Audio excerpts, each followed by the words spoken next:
Menurut saya ya, harus ada introspeksi pada Anies Baswedan, pada dirinya gitu. Apa yang membawa dia di titik ini gitu, ya kan? Karena penting juga kita sebagai, ya kita berteman, saya berteman lama sama Anies, tapi kita berbeda pilihan begitu. Dan layak pun saya mengatakan kepada dia, perlu agak introspeksi juga tentang cara membaca situasi. Saya terus terang sebagai aktivis Islam kemarin itu agak kecewa dengan cara dia mengkonsolidasi kekuatan Islam dan menyerang orang-orang yang berada di luar Islam, seperti orang kayak saya ini jadi keislamannya berkurang banyak, Pak. Diskonnya banyak sekali. Padahal saya lihat itu kan murni adalah transaksi dia dalam pengertian politik ya.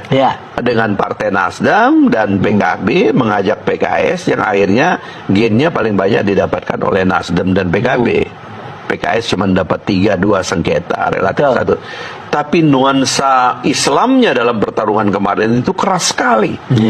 Dan kita-kita ini pun jadi kena serang. Jadi menurut saya Anies meletakkan diri dalam bahaya yang tidak saja bahaya bagi dia, tapi bahaya juga bagi publik.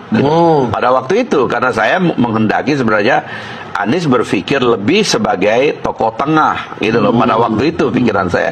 Tapi karena dia menyeret itu ke sana, akhirnya muncullah pemilu yang agak ngeri-ngeri sedap.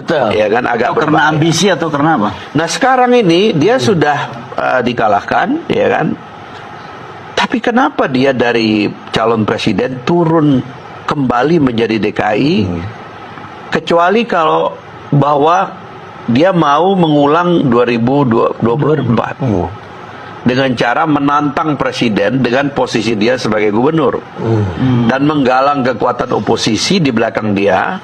Lalu dia mau menunjukkan bahwa dia sebagai gubernur Jakarta ini adalah calon presiden yang terkuat. Dia misalnya, itu tidak sehat bagi transformasi tadi yang saya katakan ke ibu kota itu gitu loh. Jadi kalau menurut saya sebaiknya beliau agak introspeksi dan mengambil posisi lain. Cara Bung Fahri berpikir tentang Mas Anies yang kemudian tadi itu dibilang memanfaatkan kelompok-kelompok Islam kanan ini gitu. Apakah itu juga ada dalam pikiran Kim Plus ini yang membuat misalnya ada tanda-tanda apa namanya Nasdem akan ikut, PKB akan menarik dukungan. Apakah ada dalam PKS juga ikut saya dengar. PKS? Ada yang selama ini. Ya maksudnya saya khawatir ini semua orang alumninya, semua orang ini juga lagi ngomong sama Anies gitu loh. Lu tahu diri dikit lah, ya kan? Lu udah bikin ribut seantero Republik kemarin, ngapain lagi bikin ribut ibu kota ini kan gitu. Tahu diri atau tahan diri? Dua-duanya.